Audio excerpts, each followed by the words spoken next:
Hello, everyone. Welcome back to another episode of the Wild Bunch Talk Show. It's me, No Jones, By Chief Jones. and today we got a special guest, a big mentor to us, Montell Allen. Thank you for having me on the show. hmm So, I've been wanting to get Montell on for a while. He's been really instrumental to me and Chief going out of high school to college and stuff. And for those who don't know Montell, just tell us a little bit about SDFNL, kind of just what you do for the kids around the community. Yeah, so SDNFL is a magazine me and my partner Ruben Pena started, think almost 15 years ago, 13 to 15 years ago, and wanted to develop a tool to help promote the players. You know, we had always had PPR and those types of things, but we wanted to kind of put it in the format where it's paper form or readable form and do stories on kids. And we've been blessed to be able to have our platform just evolve from being a digital copy, from a hard copy to a digital copy to now we have our own all-star game. We have the big kickoff classic event that happens in the beginning of the year. And we've been blessed to be on the PPRs, known as experts. So we've just been able to grow, with the times and with the digital age. And that magazine, what's been our format, our platform to kind of get it on off. So, and I've been just blessed to be able to do the recruiting. Our spinoff for our parent company is NBA Sports Recruiting. That's kind of was kind of like the thing that got me involved in high school recruiting in San Diego, California. Mm-hmm. Okay. And then I know you've done the SDFNL for about 10 years. How long have you been doing like just the recruiting side before you had the All-Star games? It was a little bit before. It's crazy, man. Like when we first moved to San Diego, or I first moved to San Diego. What year was that? What year was that? Oh man, geez, man, you're gonna tell me my age now. About 98, I first moved to San Diego, right? All my kids have been born in San Diego except for my oldest. He was born in college when I went to Humboldt. But we moved here to kind of settle ground. As my son got older and we went through the Pop Warner thing, right, the Grossmont, and then we did the Running Rebels and all that stuff. We started getting really acclimated with the high school kids because my son was going to go to high school. So as he started getting involved in high school, there was another recruiting service that was out there that was really, really big. He was doing this thing. I've never seen it done like that before. It was promoting players. He had it on a website and all that good stuff. Really good thing, and I really wanted to be a part of it. Unfortunately, I tried to be a part of it. We just butted heads. He didn't want it, and he was like, start your own. So that's when I started my own. So that had to be probably like around 2001. Started my own and started kind of really promoting, and then we just kept evolving, right? There's so much talent in football in San Diego, California, and there wasn't a lot of schools. Like, even then they had the D1 or bus attitude. Yeah. Right? Everybody wants to go Division I play. I brought a different realm because I was very familiar with the Division II level, and I was very familiar with the NAI level and Division III level. So I wanted to bring that caveat. Everyone's not Division I. As much as they want to think about they're not. They're not at that level. And even then, schools are taking more time to develop. And we'll talk about how it's kind of grown or how it's kind of morphed into a different thing. But that's how I got involved. So I was like, all right, I'm going to do my own. And I did my own, and then they started having a lot of success. And then I started getting a lot of kids into Humboldt. I pipelined Humboldt when they made that big run. I pipelined a lot of kids in there. And then I started just expanding because I knew a lot of coaches, man. I played ball. I had a pretty successful career. Guys I played ball are now coaching. And, you know how the tree just goes. It just morphs and grows and grows and grows. So I just wanted to send San Diego talent there. I'm originally from Sacramento, California. I was raised in the Bay Area. So it's crazy because San Diego was a really town that doesn't let a lot of outsiders in. It doesn't. You guys are really close-knit community. You don't let a lot. And I was able to crack that code and get in. I was able to reach the kids and everything. And I just think because I had a unique perspective on what I wanted to do and bring it to, because, man, these kids need an opportunity. I think that everybody needs an opportunity to go to college. Yeah. And then like you cracked the code when you got here, and just for us too, you've been really big to us. If you actually look up Bashir's like his high school football tape, it'll tell you it was like the YouTuber who made it. It'll say Montell Allen in there on the bottom. You feel me? Nah, that's how I became in touch with Montell. He pretty much helped me get to college. You know what I'm saying? I had got hurt my senior year, and I probably really did. I only played 4 games, and I really didn't know if I was gonna go to college. You know what I'm saying? And then I sent you like my 4 games, like that highlight tape he was talking about. It's like 4 games. He put a little beat behind it or something. You feel me? And mixed it up, and like 2-3 days later, like 6-7 schools was on my line. You feel me? So I always appreciated you for that. You know what I'm saying? No, I appreciate that, man. I think I'm just being genuine. You know, I seen you had a talent. You know, I understood your story that you were hurt, but that shouldn't limit you from doing the things that you wanted to do. And man, we talked extensively when you were going to it, and with your mom. Yeah. Talk with your mom, and she was like, "How does this process work?" And then I was like, "Hey, he's got several schools to choose from. You know, he just needs to make a decision where he wants to go." And this is how the financial aid process works. This is how the scholarship process works. You know, this is how it works if he wants to get in there and ball out, if he wants to train. I mean, we kind of went over the whole thing with your mom, and then you eventually settled on the school, and you were successful your freshman year. I mean, really had a really, really good year doing this thing. And that just kind of catapulted. Then when it was your turn to kind of get up, you know, it was like kind of the same process. But your mom already knew a little more about it. I just believe, like, kids in you guys' situation, you two, both ballers, all conference players, great programs. But again, there's only so many schools and so many Division I schools that people can go to. There's only so many other schools could people get an opportunity to go to. So we need to put that kind of stuff in front of people. Mm-hmm. I think parents and kids and all them need to understand. And it was crazy. Then it was easy. When you guys were going and getting you recruited, it's easy. Now it's so much harder to get kids recruited. And part of it is the recruiting process on the back end of the colleges. It's just harder for them to reach out. On the other end, we have a big problem with our student body now. Kids have the D1 or bust attitude. Kids and parents think they know more than they really do about how the process actually works. And also number 3, San Diego kids have a stigma of running away. And I'll talk about the stigma, what I mean. When they go to these places, these smaller schools or some of these rural schools or even outside of San Diego, when things don't work out, a lot of them run home. We see it. We see it in our JC products all the time. They run home. Or kids that get an offer, want to do it, and back out the last minute and decommit. You know, we don't understand that runs rampant through the coaching world. I talk to a lot of coaches. They don't like recruiting San Diego talent because they always say they run home. They don't want to stay. No, that happened at Dort too. Because like my year, well, like before me and the year after, they had like satellite camps in California. Mm-hmm. Like, they recruited heavy, and then like after like a semester, like the full year, a lot of us was gone. So they kind of stopped putting so many resources into recruiting, you know, in Southern California. Yeah, and I think that's kind of quiet for a lot of them. I mean, remember Dixie State or now Utah Tech used to come out here all the time. We used to run their camp. Even University of Arizona back in the day, we used to run University of Arizona camp, but they stopped doing it. And that's close by. I think people need to understand and families need to understand the process is very wicked. It's probably the most grueling process any high school kid's going to go through because you're going to hear no. Mm-hmm. You're going to hear no so much. It's unreal. You know, they're not interested in you. Coaches are going to ghost you. You're just not quite fit for their program. But that doesn't necessarily mean you can't play football. You know, you just got to find the right program to get acclimated to. I also think, too, that they need to be realistic about what the goal is. Absolutely. The goal is not always the NFL. Not everybody goes to the NFL. The goal is to get an education, to set yourself up and your family up. Mm-hmm. You feel me? To break, you know, from where you come from, to break a generational curse. You know what I'm saying? To change it up. Yeah. You know what I'm saying? Be that first person from your family to graduate college, which was my brother. You know what I'm saying? Like, stuff like that. Like, that matters. Like, that is important. I don't mean to cut you off. That's a very good point because kids need to understand you need to use your sport or your athletic, whatever you're doing in high school, as a catapult, as a catalyst to get your degree. That's the end game. I'll just speak examples for myself and my son. My youngest son, Montell Allen, at Southwest Minnesota. He started 2.5 years ago. He's graduating in December. Mm-hmm. But he's fulfilled in 2.5 years. He's fulfilled his commitment to reach the end goal, which is his degree. Mm-hmm. You know, playing football at the next level, people don't understand. Going to the pros, that's special, right? Those are special players they're playing at. They're special specimens as far as being physical. They have something different. And I think people don't understand. D1, think about how many D1 schools are there? There's 125, right? 125 schools. Basically, only 2.5% get a chance to try out for the NFL. Think about that. You guys, if there's 1 million players, only 2.5, so 2,500 get to try out. Out of that 2.5 get to try out, almost 1/3 of that gets. I mean, a third of only a third makes it. The rest get cut. Yeah. They don't even have an opportunity to play.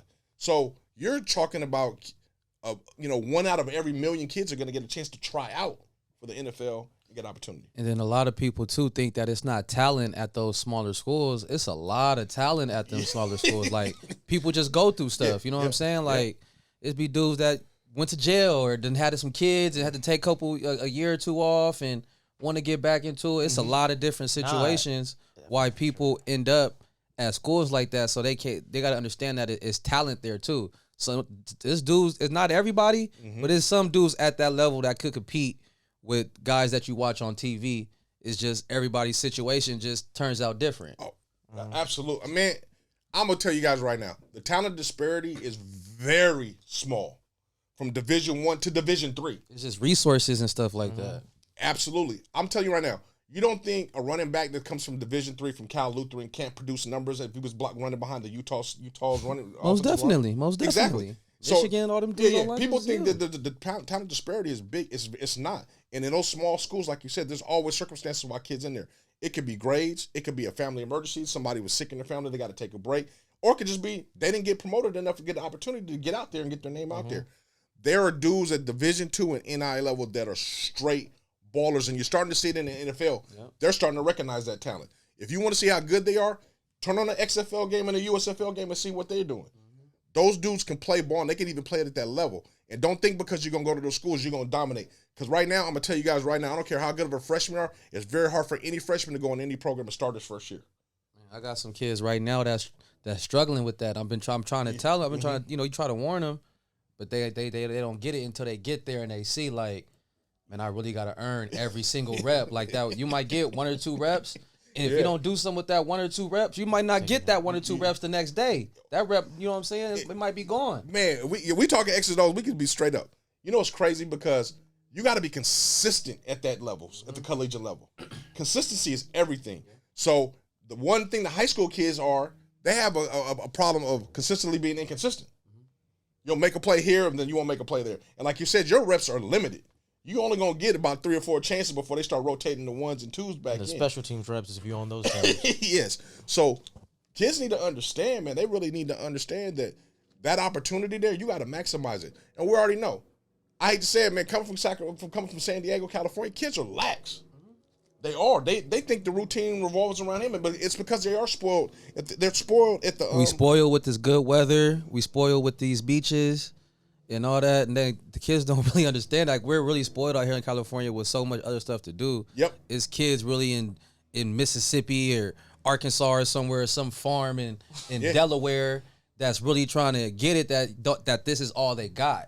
You know what I'm saying? Like, they're hungry and like I said, it is a stigma about San Diego, Southern California kids, and it's real. Like, it's real. It's real. It's real. I mean, I go to the coaching convention.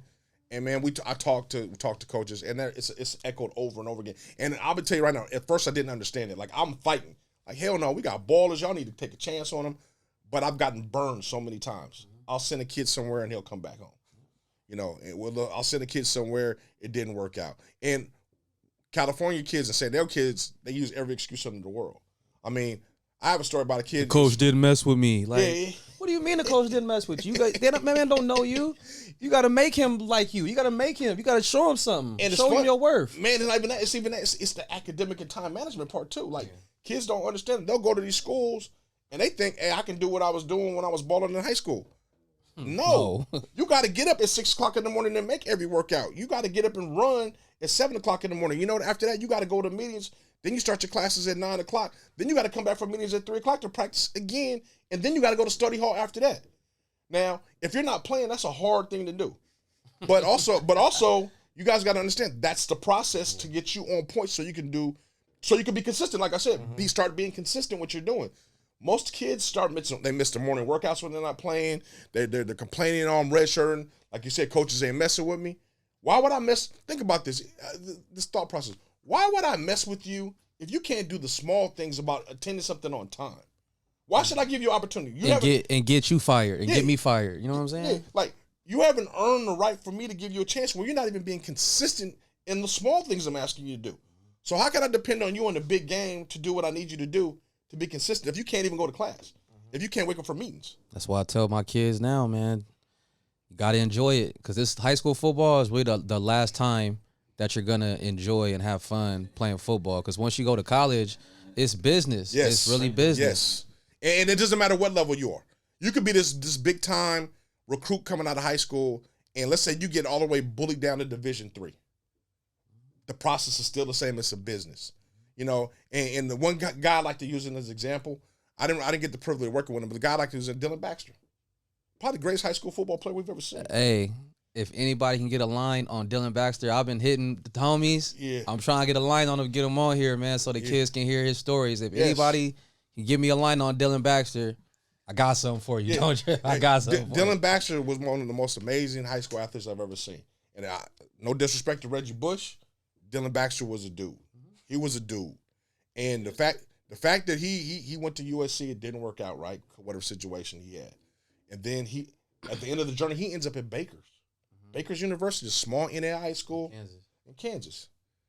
That tells you right there, the top dogs, if they're not willing to do what it does or a situation happens, they end up there. So can you imagine me to do the NAIA and all of a sudden you facing the guy that was the number one recruit in the nation? I think Mino had a teammate who was like, what was he, like the number one dude, like Gatorade State Player of the Year? No, yeah. Noah Clayburg. Noah, if you're watching this, tap in with your boy. I miss you. Nah, he played at Iowa. He was his freshman. He started him at safety his freshman year. He ended up starting, but some things happened. He didn't like it, and he ended up coming to NAIA. He came to Door. He loved it. He loved to visit, and he came. He stayed. You feel me? Finished out his degree. And then like that. That's not just like a lot of people happen like this. Like this situation happens. Like you might not like a school, or something may happen to you. Like I played in division where we got the national champions for 5 years. You know, Morningside College, they had... Boo, don't shout them out. I'm just saying, like one of the players they had, I think his name was Bubba Jenkins. He was the D2 player of the year. And then something happened, and he went to Morningside, and they won a national championship there. Yep. Now, and I didn't play them because it was the year before I came, but the D lineman would tell me, like, you know, no matter where you hit him, it hurt every time. You feel me? If you're tackling from behind, the side, the front, it just hurt him. And then like another one, like their quarterback, I can't remember his name. I'm sorry, but he had leukemia, so he was at a D1 and he came down, and then he broke all the NAIA records. Like you'll play some dudes in college that you won't like. If you don't play D1, like you'll still find dudes in D2, D3, NAIA. Man, what's crazy? So, damn, I'm glad you just said like that. I played like my sophomore year. I played a 3-star. All-American. He played for Waldorf. I can't remember his name either. Yeah, man. But like from there, everywhere, bro. Yeah, everywhere. It's crazy you say that. So my son, and I can remember it because I'm kind of seeing the process. My son went to Southwest Minnesota State.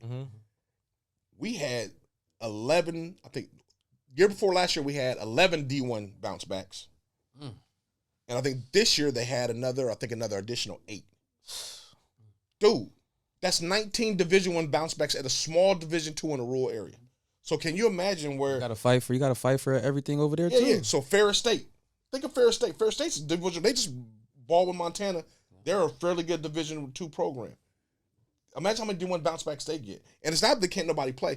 Everybody got to understand, man, football is a system. A system that can either benefit you or hurt you. We've seen great quarterbacks go into a system and fall apart. And then you've seen quarterbacks that we never heard of, like Brock Purdy at the 49ers. He falls into a system that's great for him. Yep. And he's able to be successful. Brock Purdy is not that much different than another quarterback. The difference is he found a system. The same thing happens in college. If you can find the right system to be able to produce and be successful, you're going to be a great player. And he plays his role. Yeah, plays his role. He doesn't try to do too much. He does what he needs to do. I think kids need to understand when you're searching for a college and when all these schools are talking to you and you're recruiting, you need to find one with the right system for you. And I'm going to tell everybody right now, being at a big school in Division I is not for everybody. It's not. You could be the top dog and it's not a place for you because the class sizes are bigger. You're just a number. You're just a number on the football field and in the classroom. No one cares who you are because you're a freshman. You have all these things going on, and then not to mention social media and then the social life within that college. It's a lot to overcome, man. It's a lot. You got a whole things coming at you that you got to figure out, and a lot of people aren't successful in that. You know, you can go to Oregon. You got to think what you got. Let's just take Oregon, for example. You can go to Oregon. You got a big old class at Oregon. That's just your school classes. You're a football, so you already stand out. You're a football player, so people all around that campus knows who you are, including people in the staff. You have the situation with, opposite sex, females coming at you or males coming at you if you're a female athlete. Not only you have that, now you have to stay in the dorm life, which is completely different. Now you got to deal with boosters because you do have to talk to boosters and all that stuff. This ain't even football. This ain't even getting on the field yet. This is just doing stuff you got to do, being a part of the team. That stuff is a lot for a lot of people to intake and digest and decipher it and be able to come out and be successful. Everybody's not built that way. They're just not, man. That's a hard reality that people don't want to hear, but it is. If you're not built that way and you can't do that, 9 times out of 10 you can be unsuccessful because you can't manage your time. And college is not about your learning ability. It's not. Everybody can sit there and take a class and learn. It's about, can you manage the time that you have allotted for you to be able to be successful in that small window. Mm-hmm. If you can do that, those are the people that are successful. The ones that can't, we'll see them back at JC. They'll bounce to another school, think it's going to be different, and it's not. And there'll be these journeymen going all over the place. Man, it's about time management. Can you manage your time? And I'm going to tell you right now, we have not equipped our young people to be able to be successful in time management. We haven't. We don't do it over the summer. We don't do it during the season. And what I mean by the summer, think about this. If we were to maximize our time, you guys are dealing with kids, football players, for at least 2 to 3 hours every day in the summer for summer workouts. Am I correct? Yeah. Average. So with that being said, why don't we have all those kids enroll in a JC class and doing something fundamental in class to be able to understand? JC's free for every kid in San Diego, long as you're in high school. So why we can't say instead of staying 2 hours, you stay 3 hours? Everybody's going to be in a group classroom setting, and we're going to take at least one class. So you guys can understand what the college curriculum is. It's online, doesn't bother anybody, and you have a group that's going to help you, out. So if we're all taking psychology, that are varsity team, one, it benefits everybody. One, they have 3 transferable credits everywhere. 2, we guys put you guys in the classroom setting, and me as a coach, I can observe you kind of what your strengths and what your weaknesses are as far as taking schoolwork, what you can do. And if you need help, your peers are here to help you out. So that's helping you do time management, right? You got to practice on summer. Mm-hmm. You got to lift weights. Okay, then after that, we're going to go to class. And it's not any expense. You're just maximizing the time and teaching them how to utilize their time management, because that's going to happen at the next level. That's exactly what's going to happen at the next level. You got to go to summer school, especially for Division I. You got to enroll right there, summer school classes, A1. You got to be able to go to workout. You got to be able to go to practice. You got to be able to manage your personal life. You got to be able to do all that shit. You have to be able to do it to be successful. And if you're not, we cannot. Me and you, all 3 of us collectively, name 10 people right off the bat who can't do that and they fail at that young age, because you're asking a 17, 18-year-old to do that. It's never done that before. That's the challenge. The challenge has nothing to do with anything but playing football. Everybody you can put there and play football. That's why you're there. They recruited you. They know you have talent. The fact is matter. Most people fail at the time management part. Yeah, and he's serious about that too. Like, I didn't go D1 either, but I can give you a rundown of a schedule. You feel me? You got to wake up at 5:30 to make it to 6 o'clock practice for strength and conditioning on time. You get in the gym, get in the weight room. Then you got to eat breakfast before you go to class. You got class at 8 a.m., you feel me? And then 8 to 3 is just full classes. After that, you got meetings before practice. Then you practice. Then you have dinner. And depending on how the schedule works, I tell my players this too, like, they record practice, and as a group, you guys watch yourself practice so you can see what you look like. I tell them that that's what happens. And you feel me? You still got to find time to do your homework, to study, whatnot.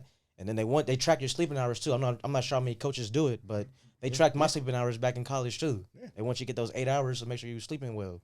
And then you got to go ahead and do the whole same thing over the next day. It's rinse, wash, and repeat. Every day. It's monotonous. You got to do it. But the ones that are very consistent in doing that, those are the ones that are typically usually successful. And then what else they don't get is, if you say 6 o'clock workouts? Yeah. You show up at 6 o'clock on the dot if you want to. Nah. I mean, you got to show up at 6 o'clock. We starting the warm-ups already. We ready doing high knees and jumping jacks. We ready in there. Yeah.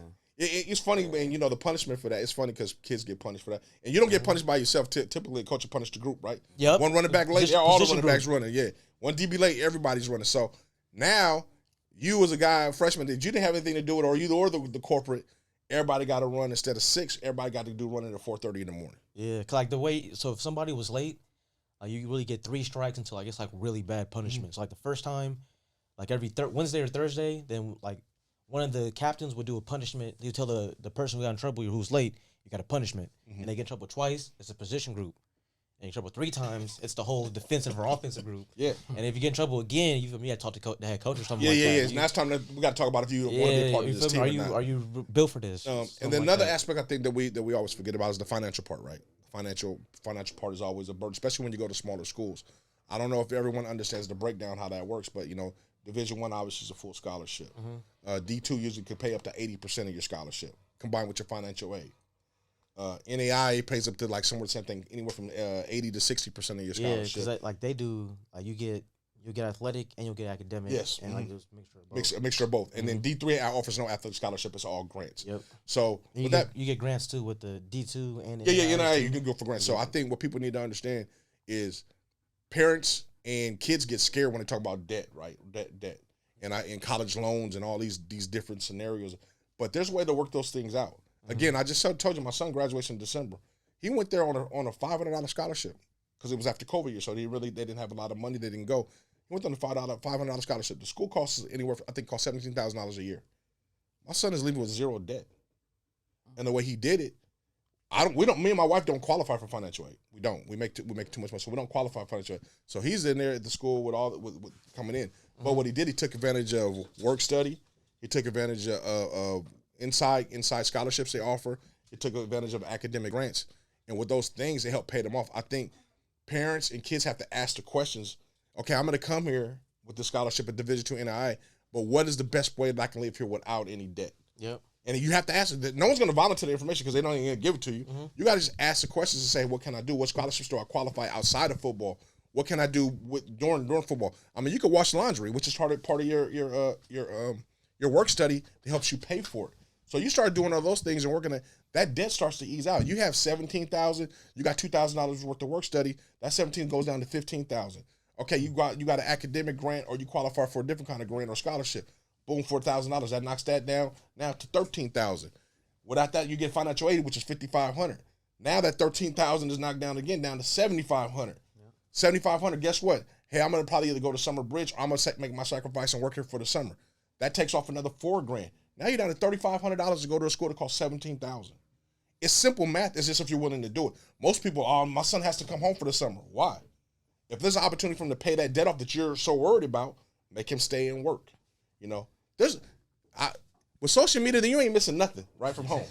You're not missing much. Parents, players, I really hope you guys are listening because he's breaking down really how you can get through a situation like that, like with debt free. You know what I'm saying? Because that's really a big question when it comes to schools like that, especially with kids from the inner city and stuff like that. It's just like anything in life. You got to earn it. You got to work a little bit. You know, you got to do a little bit of extra, but it's a way to get it done. So absolutely, I hope you're listening, man. Take some notes because it can't happen. The main thing is to go to school and get the degree. You feel me? If you good enough to make it to the NFL, it's going to happen.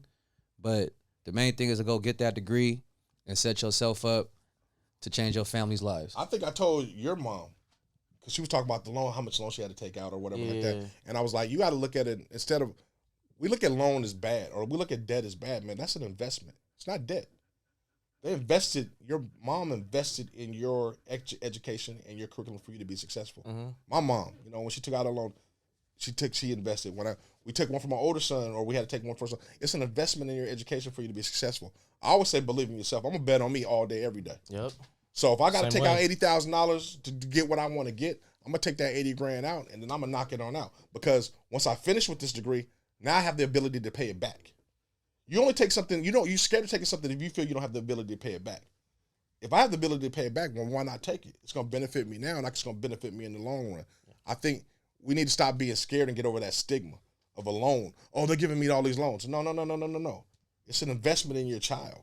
It really is. It's an investment in your child. Now you got to think, okay, now that I got the investment, how do I maximize it? And you maximize it by doing work study to pay it off faster, to get that debt down and getting your education at the same time. Then you can be successful. I know it's a lot, parents, and I know people that listen, it's a very lot, but there's a process to this whole thing. There really is the way to work out a process. And I think you need to try to educate yourself into getting that process because one thing you got to get over the fear factor. You know, I'm not going to be afraid. I'm not going to be afraid of it. My son really wants to go play in Iowa. I'm not going to be afraid. Let's go play in Iowa. Let's figure out a way for you to get there and get it done. And let's figure out a way to make you successful while you're there. And once you come back, we'll be straight. We're going to figure it out there because there's just tiers and steps to doing it. Yep. And he's right about the investment part too. And like, if you want to take out those many loans, you feel me? You got to get a job. Like that was for me too. Like I think like I still need a little bit more money, you know, just to live and stuff. But I just took out a job. Like I graduated from high school early. Remember, I was over there painting walls and doing maintenance, just so you feel me. So I could go, so I can go to college, and then after my freshman year, I came back. You feel me? Worked with my mom, so I can get some more money. You feel me? So I can help me live out there. So. Yeah. There's ways to solve to break the Da Vinci Code. Yeah, and then like it's easier right now with the with the Biden come out. You feel me? They taking away all the loans. Like my mom, she had a loan from college like 25 years ago. She got it bumped. hey, no, we didn't even know about it. I'm telling you, it was like $50K, Montell, and it said all of it gone. I couldn't believe it. There's so many ways. There's so many ways to do these things, man, and get it done. But I do believe you have to educate yourself on how the process goes, and you got to ask the questions. Like I think when the coach comes in front of you or they're starting to present the package from, man. This is your future, so you need to ask the question. You can't be just like sitting there like, okay, yes, and then what happens is you come back home and then you decompress, and then your parents are like, no, it's too much loan money, we're not going to do it and all that stuff. And sometimes it is. I think some schools are very inflated in cost. You got to find an alternative. But the ones that that's kind of familiar in that process, man, you got to just, okay, coach, my question I tell parents when they work with me or they ask me something, I say, all right, this is the first thing you need to do. They gave you a package, okay, ask the coach, okay, how can we get the loans lower? That's the first question you ask. We see we got a loan amount of $7,000 a year. Okay, how can we get that lower? First he's going to say, well, he qualifies for work study. That's going to be the first thing. So he qualifies for this much work study. Cool. Or we'll have to determine work study when he gets to campus, how much he's going to qualify for, but some of that's going to be gone. All right, cool. So we're going to be able to knock that down. What other alternatives are there? Okay, well, also it's based on the kid's portion too. If a kid only has like a 2.2 when he's in school, he's not going to qualify for a lot of academic stuff, right? He's just not. Yeah. So what he's going to have to do is like, I need to get a job or I need to get a part-time job as a student. When my work study works out, I need to be able to continue that job so I can make money in order to pay it off. Yeah. And that's an opportunity you can ask for. Because one of the players asked me yesterday, too. He was like, does grades help you to get into college? I said, hell yeah. Because if you don't play D1, you feel me? The more work study you get from having good grades, you feel me? SAT, I don't know about SATs anymore. They don't need to take it. They lucky. Some schools do, but not everybody. Yeah, some schools qualify. Yeah, like I think Ivies will still require you to do it. But different schools require you. But I think that you just got to, man, you just got to be very diligent, man. I think and it's funny, it's crazy. I'm asking a 17-year-old kid to be prepared to do this big job interview to go to college and play football when he's never ever had to even interview for a job or anything. Mm-hmm. And when you interview for a job or you're going for a job, you ask those things. How much are you going to pay? What's the benefits? What's my medical and dental and all? You ask those questions. This is different questions you're asking when you do a school. You're like asking like, okay, well, how much financial aid am I going to get? Okay, how much athletic scholarship am I going to get? Do I qualify for any academic scholarship? Is there any other grants that are available to me? And that's the one thing that we lack on. There's internally inside the school, so many grants. There are so many grants that people don't apply for. My son goes to school again, and I'm using him because I got a solid example that's my own. Yeah. Goes to Southwest Minnesota State. We were like, oh man, how are we gonna do this? Grants, man. They have a website on their things like you apply for one grant at a time, and it applies for all the ones you qualify for. Every school has it. He ended up getting almost like $10,000 in grants. And a lot of it is even not academic based. You don't have to have a GPA. And for the kids watching this grants, you don't got to pay those back. Yeah, that's money. That's all assistance for you. You ain't got to pay none of those back. It'll be Farmer John's business academic grant for $1,000. And I think also all those nickels add up to a lot. Like sometimes it'll be a grant that's just $500. Or sometimes it'll be another grant that adds another $500 or another $1,000. But you start adding those 500s up and those thousands up and those 2,000s up, and you kind keep stacking them checks. Keep stacking up. And another thing, depending on what you really got to ask the question what major you're going into, and it's kind of important for you to decide your major as a freshman. Whether you fill out, you go through it all, and you change, that doesn't matter. But you need to have an identity what you're going to apply for, because you know what, those departments have money to give to incoming freshmen. They have a lot of money to give, which I've been learning about this. So let's say, for instance, you go to Dorton, you go in the business department. Guess what? The business department for an African-American male has $5,000 available. But you would never know if you never asked about it. Yeah. You would just be like, oh, okay, whatever. I'm not going to say nothing. They don't volunteer the information. They ain't trying to give it away. They don't volunteer the information. But when people ask about it, he asked for it. He got $2,500. You didn't. I didn't ask for it. In the same situation, you didn't ask for it. And the thing is, we weren't educated enough to ask for those things. Like, we don't know we need to ask those questions. And that's anywhere. I think Harvard's business department for incoming freshmen that are African-American, I believe they have a budget of $150,000 to give. And that's an extreme. Obviously, we know that's an extreme because it's Harvard.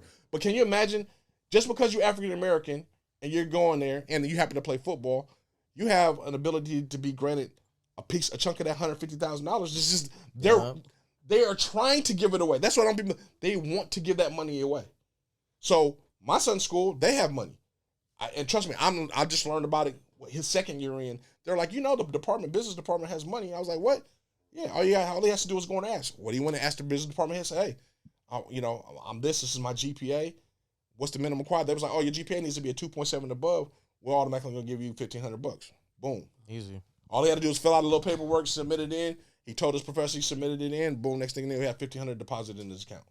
So I think we in the city in San Diego, again, it's not that you can't do it. It's just we don't know the questions and the process to kind of go through. And I think if more of them knew the process to go through, they would stay a lot more, and then we might have more opportunities to open up the door for them. That's good information, man. That's good information. Listen to him, knows what he's talking about. You feel me? And then for the kids watching this or the parents watching it, show your kids Montell's really speaking the truth right now. I mean, just even for me, in the middle of my junior year, I didn't really have anywhere to go, and then my mom contemplating do I do the military? I don't know what to do. We got no plan, And then she was like, let's hit up the person that helped your brother out. You feel me? Call Montell. He helped me out. You feel me? He taught me the game. I wasn't really trying to go to the league. You feel me? I just wanted to, you feel me, go to school. You feel me? I was going to use football to do that so I can do everything else I want to do in life. Yep.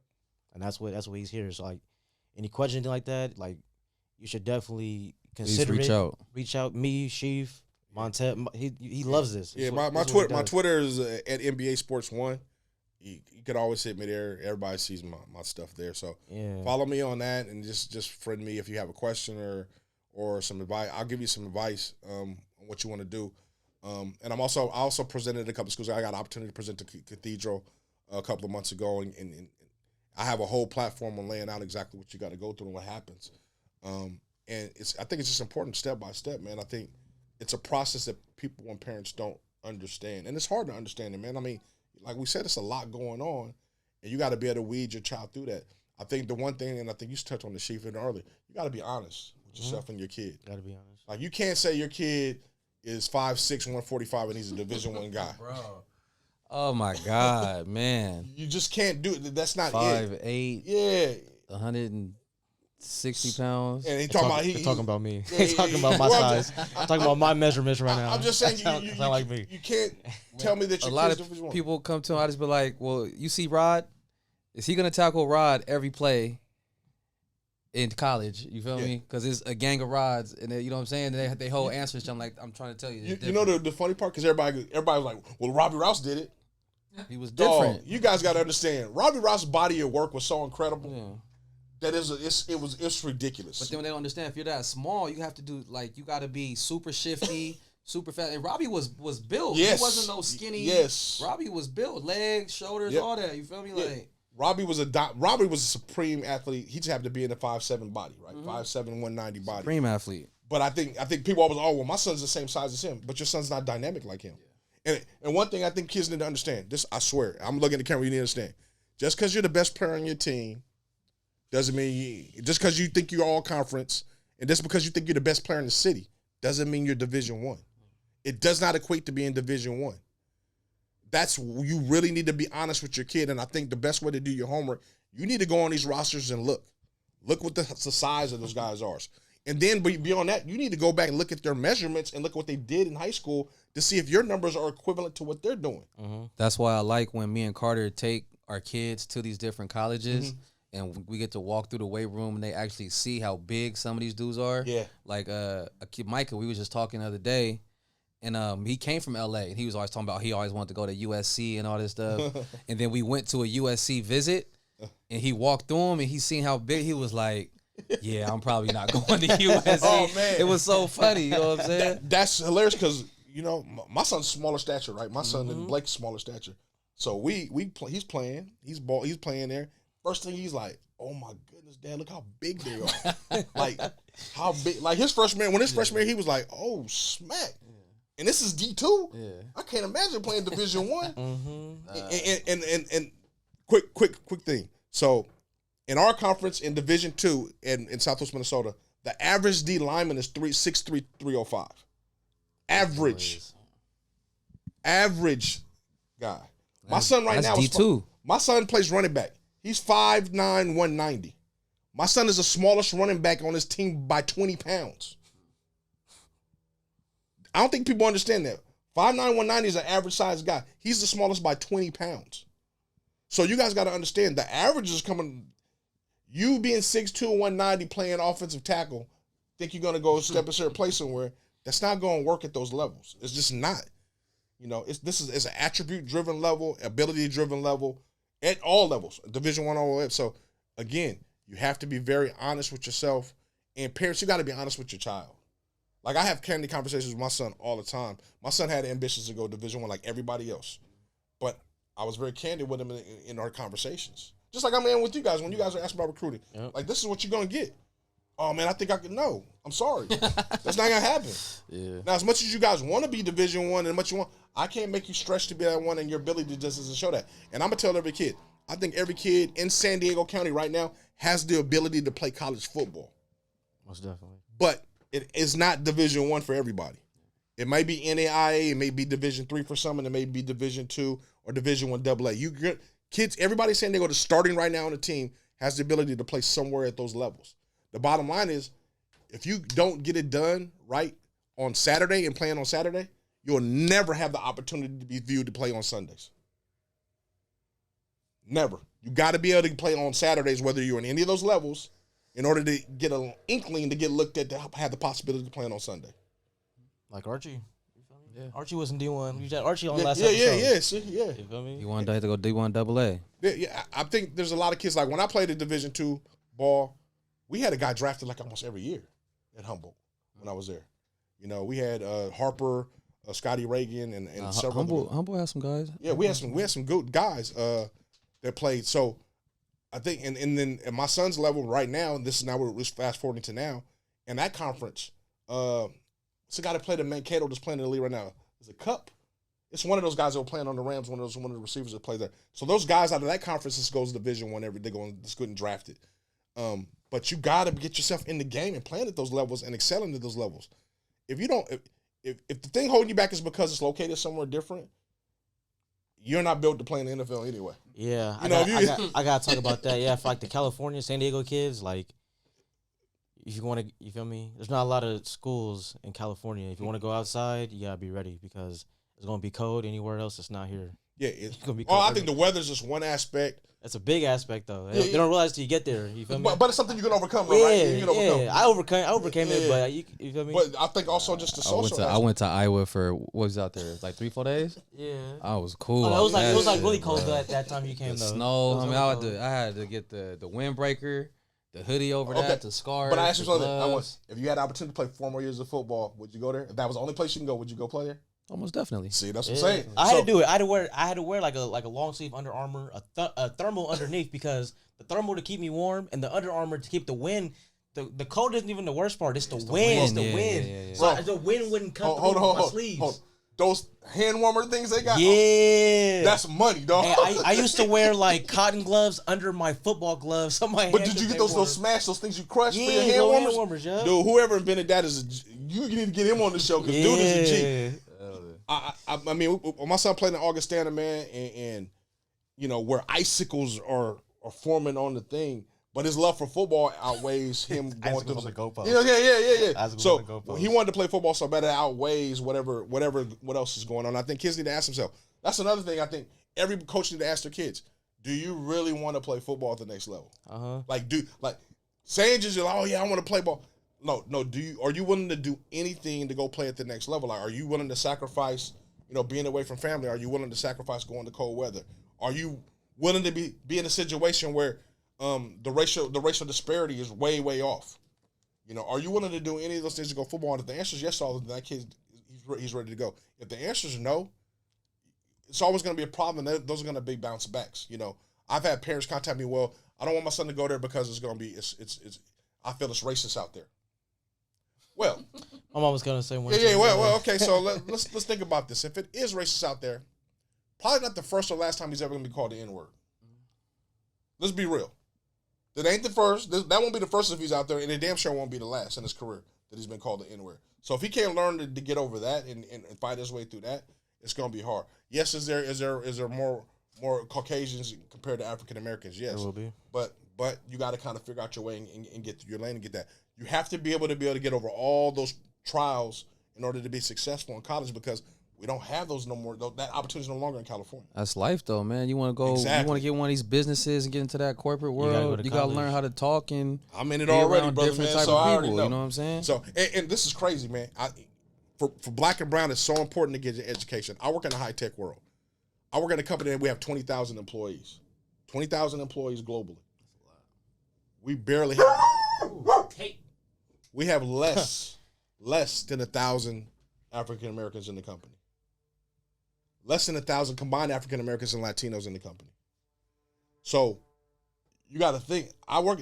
That means 19,000 are Indian, Asian, or white. No one looks like me walking through the company. They don't.